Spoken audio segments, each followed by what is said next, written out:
आज देशभरात हनुमान जयंतीचा उत्साह पाहायला मिळतोय। हनुमानाचं जन्मस्थळ असलेल्या अंजनेरी इथे भाविकांनी मोठी गर्दी केली आहे। हनुमानाच्या दर्शनासाठी रात्रीपासूनच भाविक अंजनेरी इथे दाखल झालेत।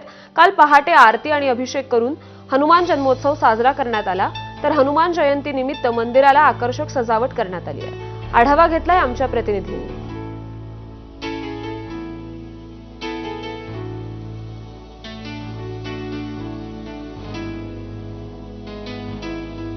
हनुमानाचं जन्मस्थान असलेल्या अंजनेरी पर्वताच्या पायथ्याशी असलेल्या हनुमान मंदिरामध्ये पहाटेपासून जी आहे ती मोठी भाविकांची गर्दी पाहायला मिळत आहे। आपण जर बघितलं तर आज हनुमान जन्मोत्सवाचा मोठा उत्साह सर्वत्र पाहायला मिळत आहे आणि हनुमानांचं जन्मस्थान असलेल्या अंजनेरी पर्वत या ठिकाणी देखील रात्रीपासून जी ती भाविकांची मोठी गर्दी पाहायला मिळत होती।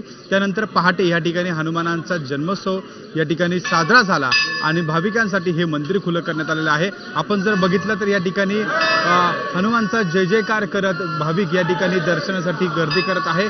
पहाटे हनुमानांचा जन्मसोहळा या ठिकाणी झाल्यानंतर या ठिकाणी भाविकांसाठी हे मंदिर खुलं करण्यात आलेलं आहे। आपण जर बघितलं तर या ठिकाणी प्रभू हनुमानांच्या मूर्तीला जे ते विविध आभूषण घालण्यात आलेले आहे। फळांचा अपार या ठिकाणी उपहार घालण्यात आलेला आहे। आपण जर बघितलं तर या ठिकाणी फेटा जो आहे तो बांधण्यात आलेला आहे आणि फुलांची आरास देखील आपल्याला संपूर्ण या ठिकाणी पाहायला मिळत आहे। एकूणच अंजनेरी पर्वताच्या पायथ्याशी असलेल्या हनुमान मंदिरामध्ये मोठ्या प्रमाणात भाविकांची गर्दी होत असते। जिल्हाभरातून जे ते भाविक या ठिकाणी दर्शनासाठी येत असतात आणि सकाळपासून या ठिकाणी मोठी गर्दी भाविकांची पाहायला मिळत आहे आणि मोठा उत्साहाचं वातावरण या ठिकाणी या हनुमान मंदिरामध्ये आपल्याला पाहायला मिळत आहे। विविध कार्यक्रमांचं आयोजन देखील आज दिवसभरामध्ये असणार आहे आणि एकूणच संपूर्ण भक्तिभावाचं वातावरण आपल्याला या ठिकाणी या हनुमंतरायांच्या मंदिराच्या परिसरामध्ये पाहायला मिळत आहे।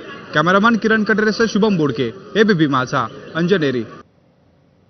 तर या अंजनेरी पर्वतावर जाणाऱ्या भाविकांवर आता मधमाशांचा हल्ला झाल्याची माहिती